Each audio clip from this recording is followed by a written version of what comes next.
bangsa tanpa roda tapi kotanya lebih maju dari Eropa. Suku tanpa kalkulator tapi bisa hitung bintang lebih presisi dari komputer. Mereka pernah memimpin peradaban, lalu lenyap tanpa jejak. Tapi kenapa tiba-tiba hilang? Inilah kisah nyata Maya dan Aztec, dua peradaban jenius yang menantang semua logika modern, lalu tiba-tiba menghilang, meninggalkan reruntuhan yang masih membisikkan teka-teki ekonomi, jagung lebih mahal dari emas, prajurit jaguar nan ditakuti, dan sebuah keputusan misterius yang memutus rantai kejayaan mereka.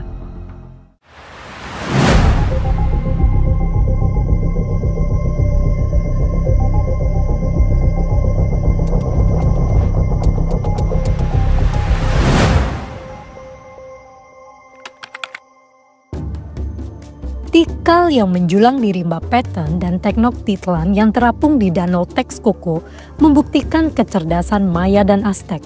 Piramida 70 meter, jalan batu melintasi hutan, observatorium yang meramal gerhana hingga ribuan tahun, serta ladang terapung yang memanen jagung 3 kali setahun.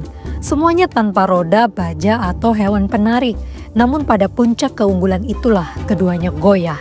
Dihantam gabungan iklim ekstrim, konflik, dan wabah. Mengapa peradaban sekompleks ini tumbang secepat kilat?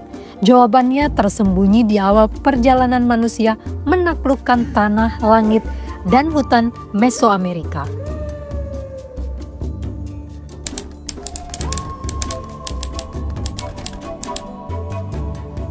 (2000 sebelum Masehi), bangsa Maya pertama menetap di semenanjung Yucatan, Guatemala.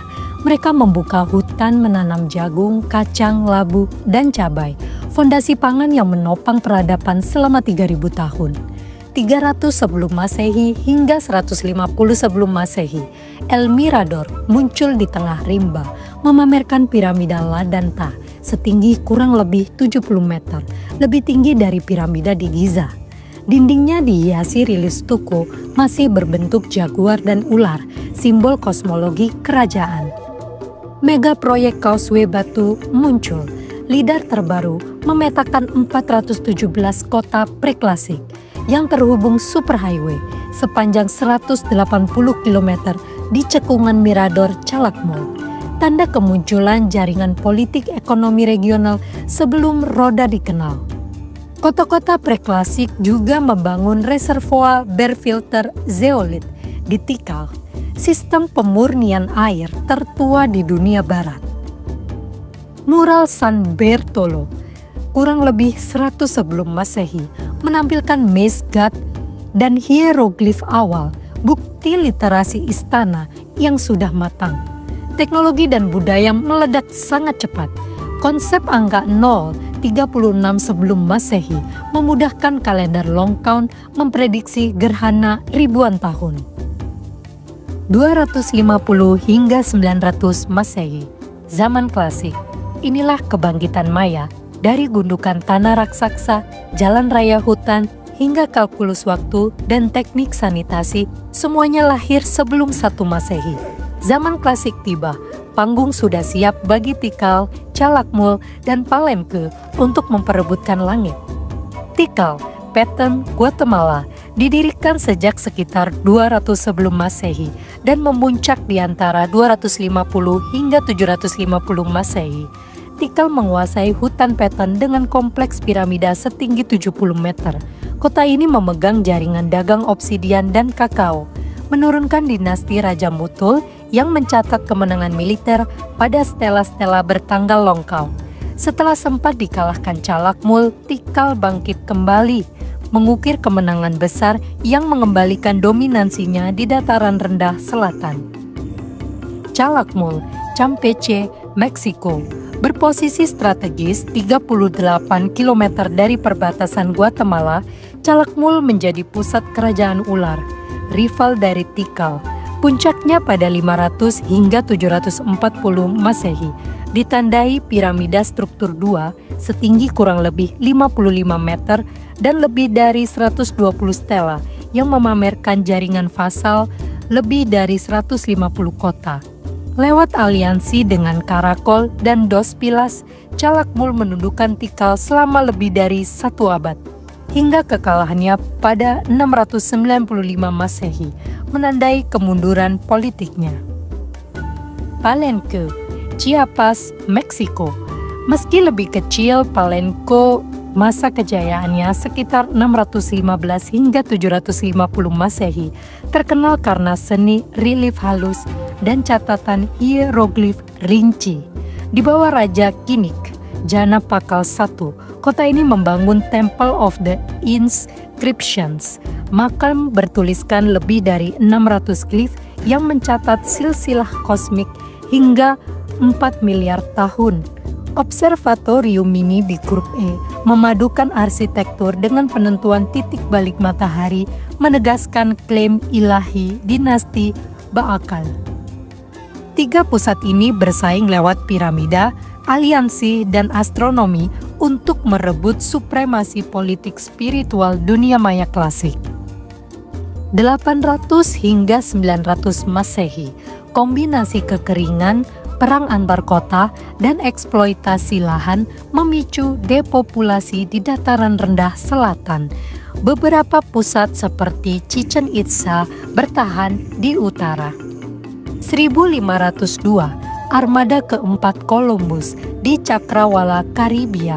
Kano dagang Maya sepanjang kurang lebih 15 meter melintas di depan kapal Spanyol. Layar kapasnya membawa kakao, garam, dan obsidian.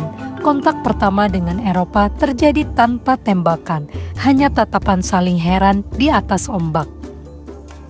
1517, ekspedisi Hernandez de Cordoba. 3 karavel menepi di Campoton. Tombak kayu keras Maya menembus baju rantai, tapi Mariam Falconet membalas lebih nyaring. 2 dunia resmi berseteru. 1520, prajurit tak kasat mata. Wabah cacar tiba sebelum infanteri. Demam dan lepuh menewaskan lebih dari 40% populasi bangsa Maya dalam 1 musim, mengosongkan kota-kota sebelum konkuistador sempat mengepungnya. 1527 hingga 1541, kampanye Francisco de Monteo dari pegunungan Chiapas hingga dataran Yucatan. Benteng demi benteng jatuh, Merida berdiri di atas reruntuhan Po. Chichen Itza dijarah, Mayapan dibakar, perang gerilya hutan memperlambat, namun tak menghentikan langkah bangsa Spanyol. 1697, kejatuhan Tayasal. Meriam perahu Spanyol menembus benteng pulau terakhir Maya di Danau Petén Itza. Raja Caneg menyerah, bendera Kastil Leon berkibar. Sejak hari itu, hieroglif digantikan catatan kolonial. Era kota negara Maya resmi berakhir. Piramida batu yang merobek kanopi hutan, kalender yang mencatat detik hingga tahun 4772 Masehi, dan hieroglif yang baru 85% terbaca hari ini. Semua warisan itu masih bersuara. Kami pernah menaklukkan langit tanpa roda, baja, atau kuda. Di sisi barat, tepat di rawa danau Texcoco, legenda elang menggigit ular, tengah melahirkan kekuatan baru, bangsa Aztec. Itu cerita berikutnya.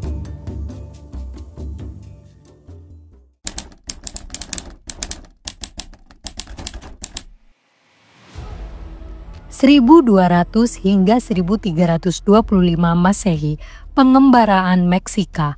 Klan-klan Meksika diusir dari lembah-lembah sentral dan hidup sebagai prajurit upahan.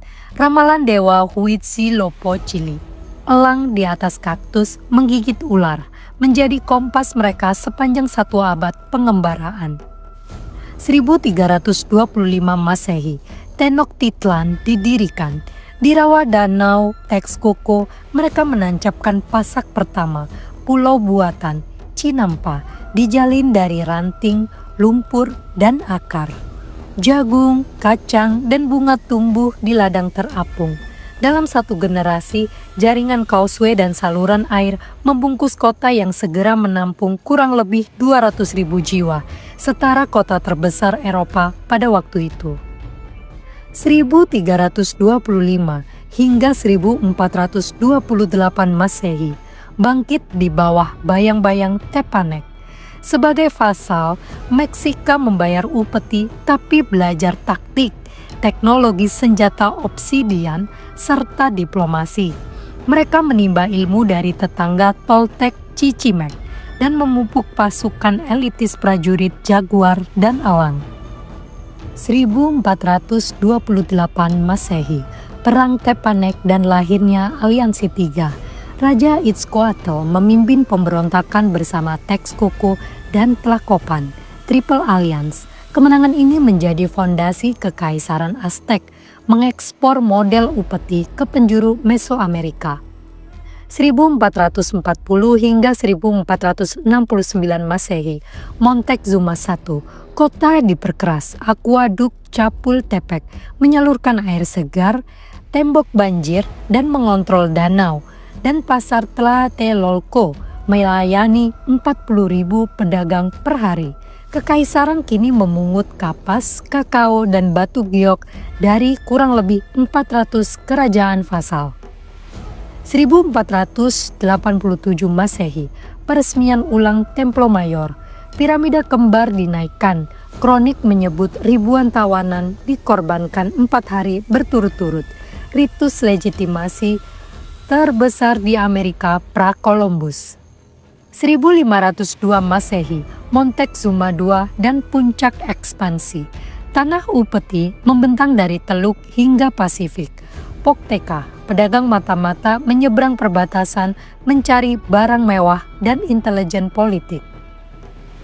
1519 hingga 1521 Masehi, kontak dan kejatuhan. Hernan Cortes mendarat bersama 600 serdadu, senapan, kuda, dan sekutu Tlaxcala yang lama tertindas. Wabah cacar Eropa membunuh sepertiga penduduk lembah hanya dalam hitungan bulan. Pengepungan Tenochtitlan, causeway diputus, kanal diblokir, lalu ibu kota runtuh. Montezuma II tewas. Cuauhtémoc menyerah dan air danau Texcoco memerah. Dari rawa tak bertuan, Aztec membangun metropolis terapung, jalur dagang lintas benua, dan mesin upeti yang menaklukkan jutaan jiwa. Semuanya dalam kurang dari 2 abad saja. Namun, senjata baja, wabah tak kasat mata, dan aliansi musuh bebuyutan Aztec menjungkirkan mereka hanya dalam 93 hari pengepungan. Di atas reruntuhan itulah Nueva España dan kelak dikenal sebagai Mexico City lahir. Sementara legenda elang di atas kaktus tetap berkibar di bendera modern Meksiko.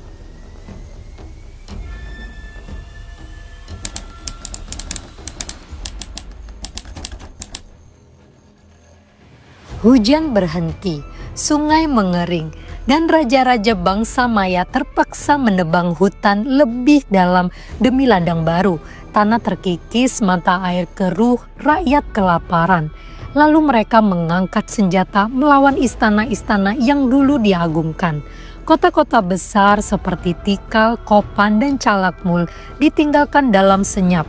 Sebelum dentum meriam Spanyol sempat bergema. Ketika konkuistador akhirnya tiba, yang mereka tapaki hanyalah reruntuhan yang sudah lama retak. Tenochtitlan berdiri megah di atas danau, tapi setiap kargo kapas, kakao, dan batu giok yang dipungut sebagai upeti menambah bara benci di negara-negara tetangga. Hernan Cortes datang memintal kebencian itu menjadi pasukan pribumi raksasa. Tak lama kemudian wabah cacar menyebar, menumbangkan panglima dan prajurit tanpa tembakan. Saat meriam menghantam causeway, ibu kota sebenarnya sudah lumpuh. Koalisi musuh lama dan wabah tak kasat mata merobohkan bangsa Aztec lebih cepat daripada baja dan mesiu.